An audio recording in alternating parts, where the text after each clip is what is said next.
Finally, brothers and sisters, whatever is true, whatever is noble, whatever is right, whatever is pure, whatever is lovely, whatever is admirable, if anything is excellent or praiseworthy, think about these things. Welcome back to the second in the series of truth lessons about unity teachings. The selection that I just read from Philippians 4:8 about says it all. Elizabeth Sam Turner, author of the seminal unity book, Let There Be Light, talks about how that light means shedding light on truth. Let there be light. And the truths inherent in that idea from Philippians sheds light on the kind of people that we want to be. And that's about it for unity. All the teachings and tools basically lead to that, being Christ-like. Now, how we peel off the layers that cover who we really are is what we talk about and study and work on. But the tools and words are not what we're about here at Unity. We're about becoming those words. And the one tool for doing that is certainly to think about whatever is true, noble, right, lovely, admirable, excellent, or praiseworthy.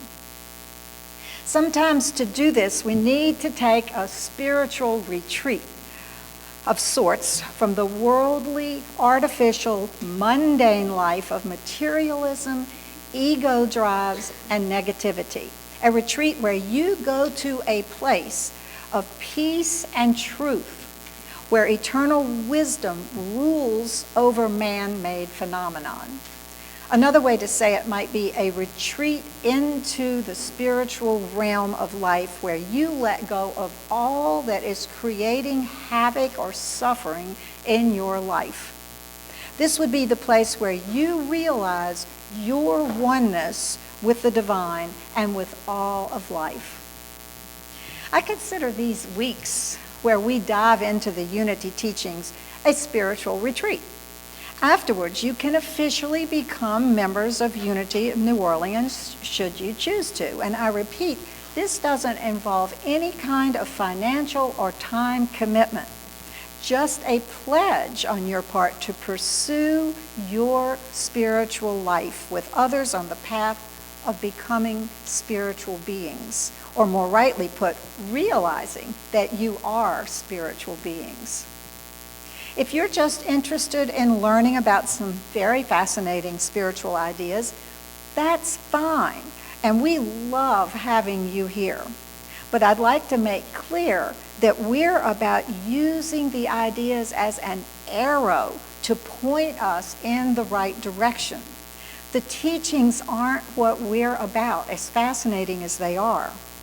Words are just symbols.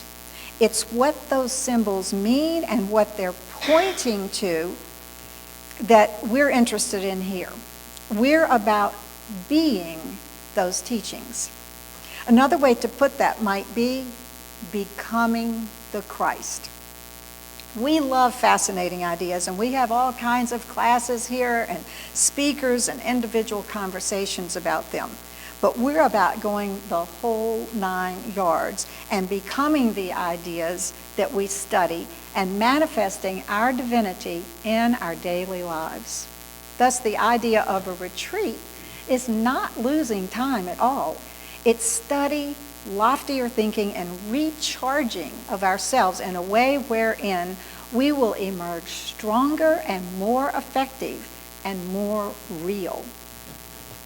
Henry David Thoreau, one of the great minds of the Transcendentalist movement, which gave birth to our current New Thought movement that includes unity, had much to say about the benefits of taking time for retreat. In his seminal work, Walden, It's an inspiration, and it influenced a surprising number of the world's great minds, including New Thought founders Myrtle and Charles Fillmore, Gandhi, Tolstoy, Sinclair Lewis, B.F. Skinner, John F. Kennedy, and many more. There was a tremendous amount of inspiration that we would do well to understand.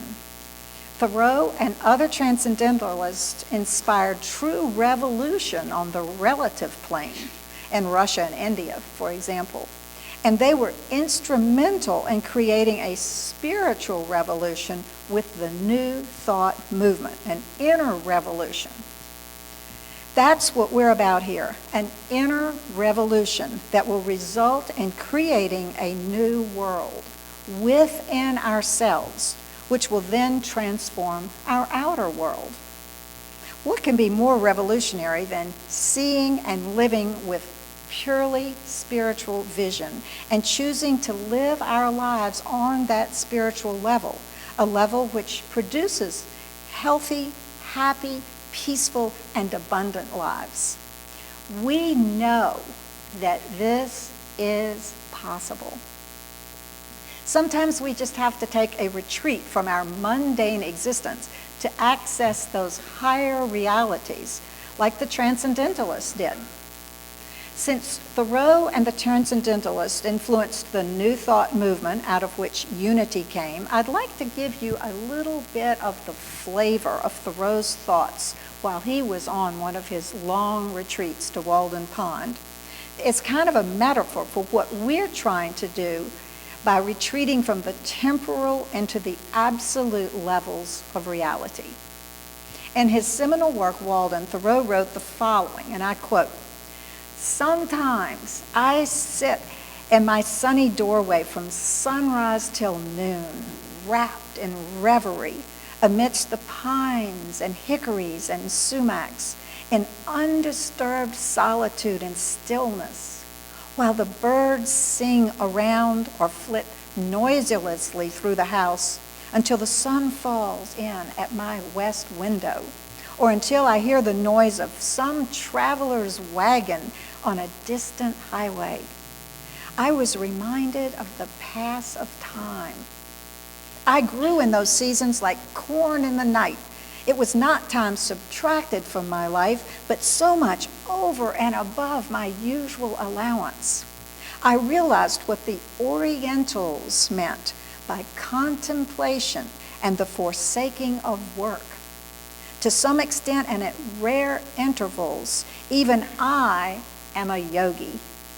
Yogis are, of course, spiritual masters of the East. Charles and Myrtle Fillmore, co-founders of Unity, like the Transcendentalists, steeped themselves in the peace and contemplation inherent in the Hindu and Buddhist teachings. Works like the Hindu Bhagavad Gita, the book The Yoga Philosophy, Legends and Theories of Buddhists, and The Light of Asia, some of their favorite books. At the Parliament of World Religions that the Fillmores attended, Swami Vivekananda was a key figure in the introduction of Hindu philosophies and interfaith awareness to America. He spoke of religious tolerance and universal acceptance, not a terribly popular idea in those days.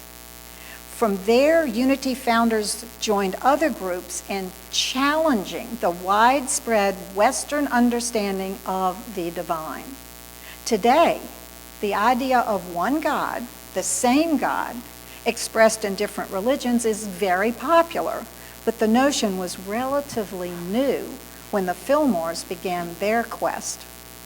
Imagine the Fillmores were open to many paths leading to the divine, when most religions were still maintaining that theirs was the only way, and everyone else was going to hell.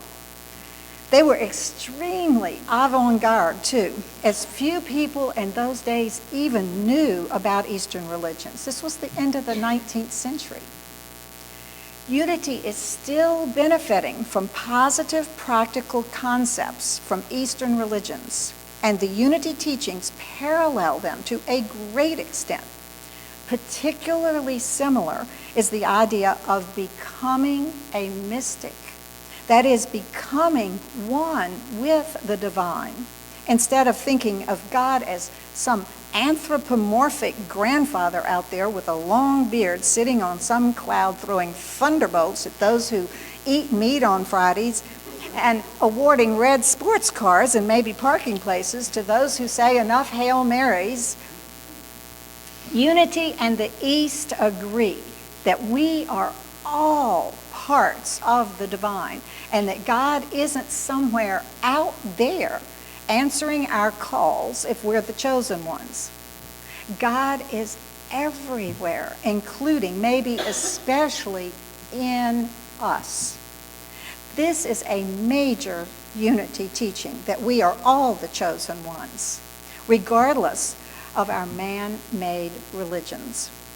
These religions, I might add, are often so far from what Jesus and Buddha and Mohammed and Abraham and others taught that they would probably be unrecognizable to them should they appear in form.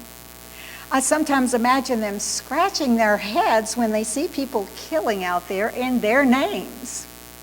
So, due to the Transcendentalist movement and Fillmore's interest in Eastern religions, we have three important unity ideas.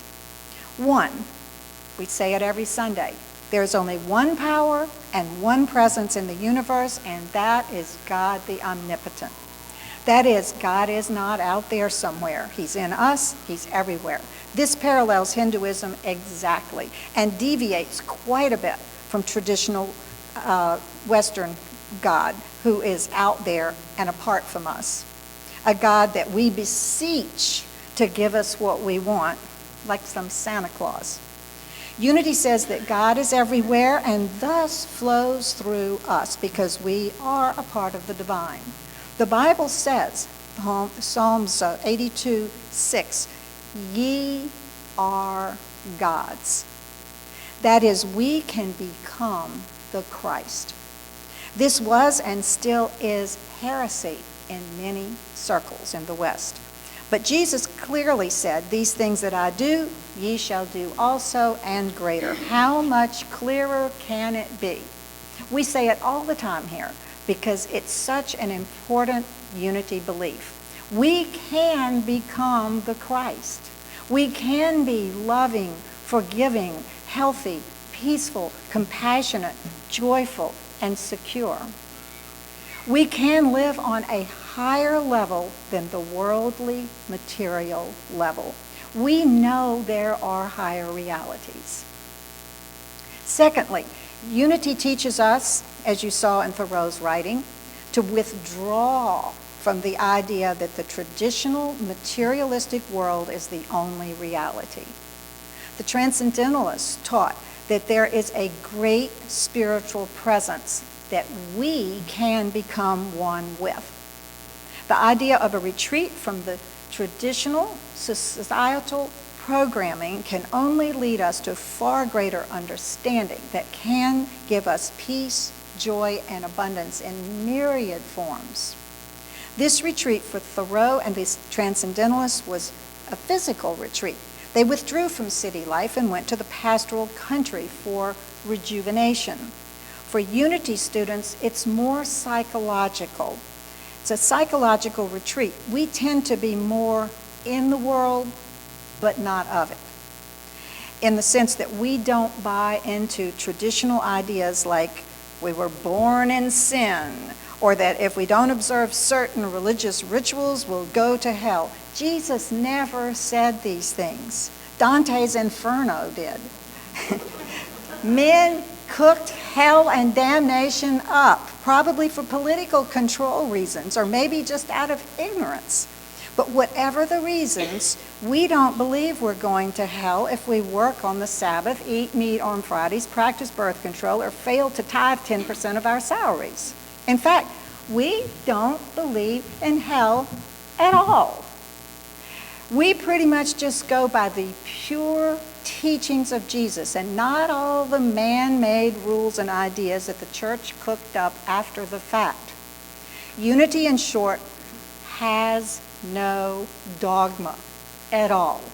You may take strictly the commandment that says, thou shalt not kill, like I and many here do, and practice vegetarianism. However, others here don't ascribe to that practice, and no one at Unity would ever judge you for not being a vegetarian.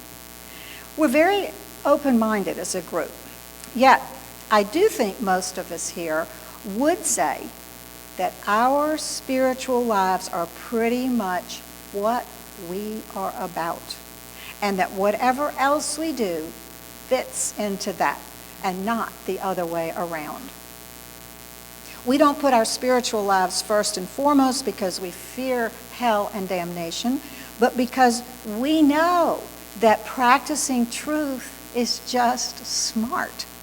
This is a church of practical spirituality, and practically speaking, our lives are going to be richer, happier, and more noble and more peaceful if we live within the framework of the eternal laws and not man-made confusion.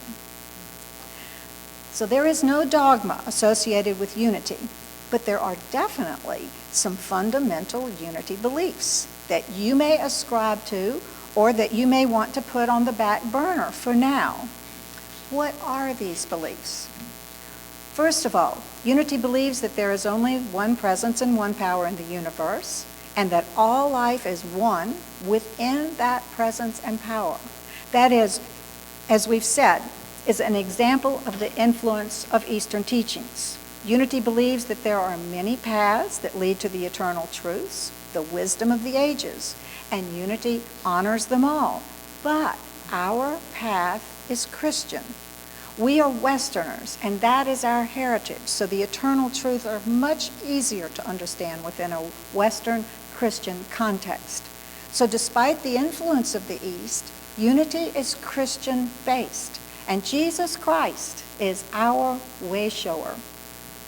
Secondly, unity believes that man creates his world through his thinking. As a man thinketh, so he is. And as a man is, his world becomes. So right thinking is essential in the unity teachings because we project our thinking out there onto all of reality.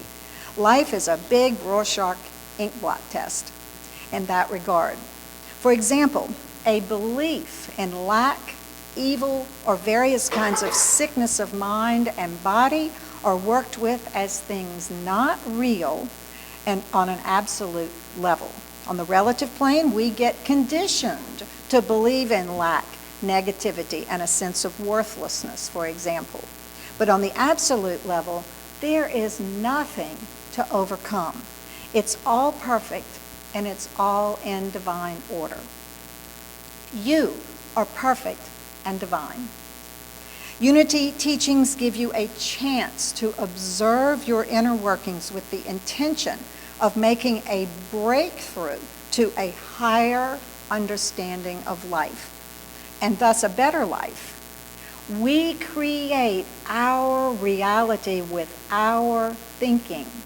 So we work prodigiously on that thinking. When we have negative thoughts, for example, we try to understand that they are just programming. They aren't us. Examples would be these feelings of lack or unworthiness, seeing ourselves or others as inherently bad, or having feelings of hopelessness. We learn as we go along to delete these things from our thoughts system, or simply not to believe the thoughts when they do pop up. Thirdly, unity has no dogmatic statement of faith that asks its followers to agree on. Rather, we invite people to accept what they find helpful in their efforts to lift their consciousness to a higher level. However, Elizabeth Sand Turner, who served Unity Education as education director of the Unity Ministerial School, said the following in an article entitled, "What Unity Believes."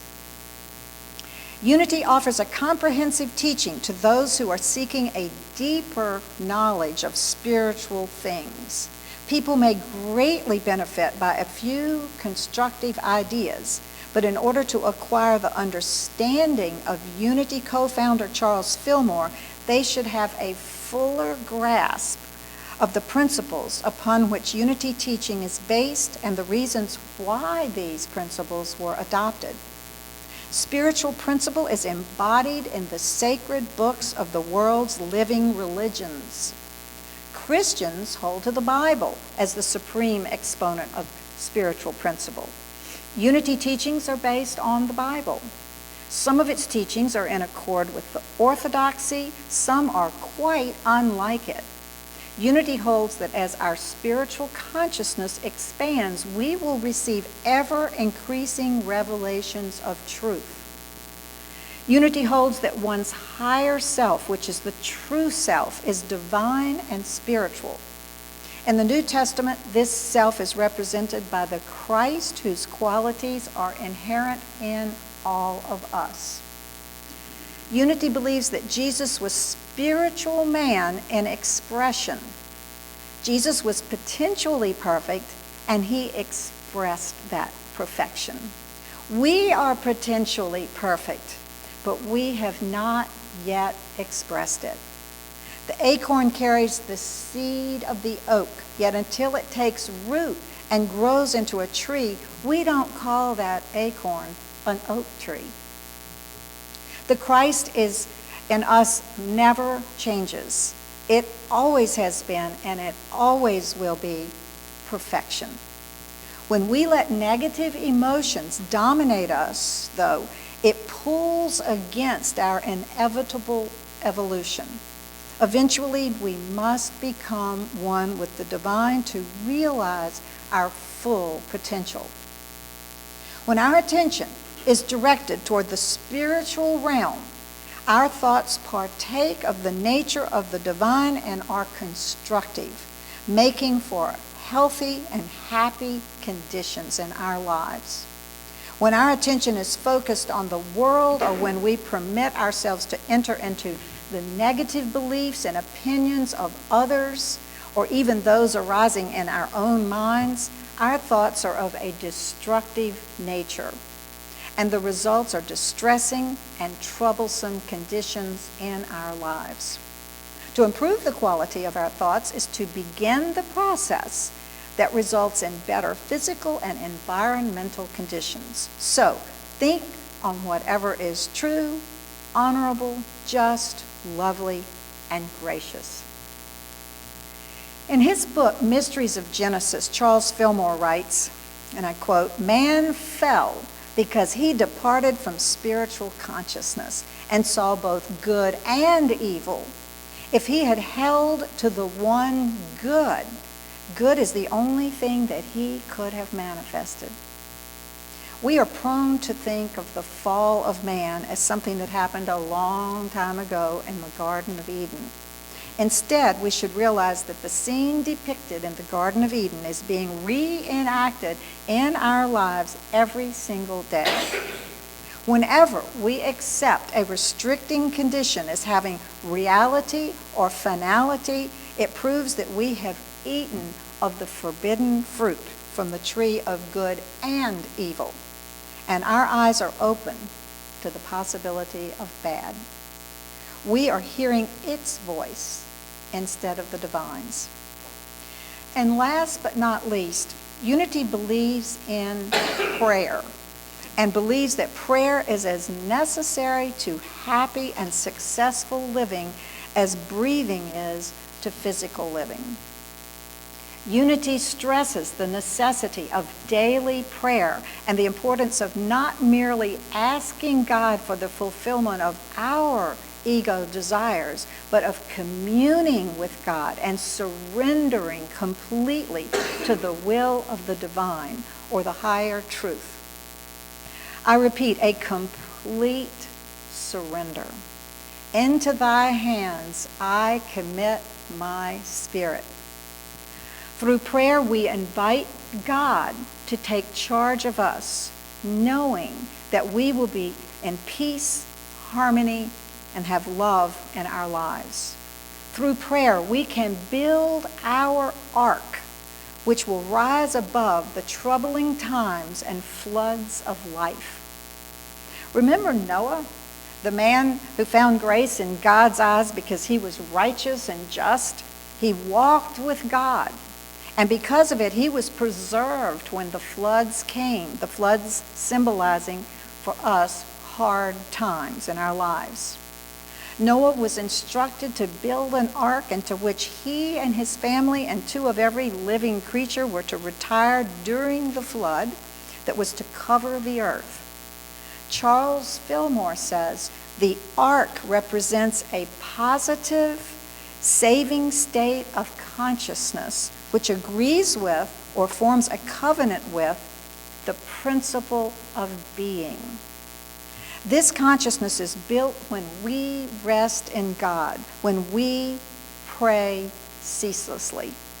The practical lesson to be derived from Noah and the flood is that regardless of how destructive are the conditionals surrounding us, if we are in tune with the Spirit of truth indwelling, we will be saved from the devastation that overwhelms those who are in a negative state of mind. We are commanded to build our ark, to create a place in us, an inner cathedral, where we can retreat at will from negative thoughts of lack or the superficial values of the world. This idea, I think, is best stated in the 91st Psalm, where the promise is made to the one who dwells in the secret place of the Most High.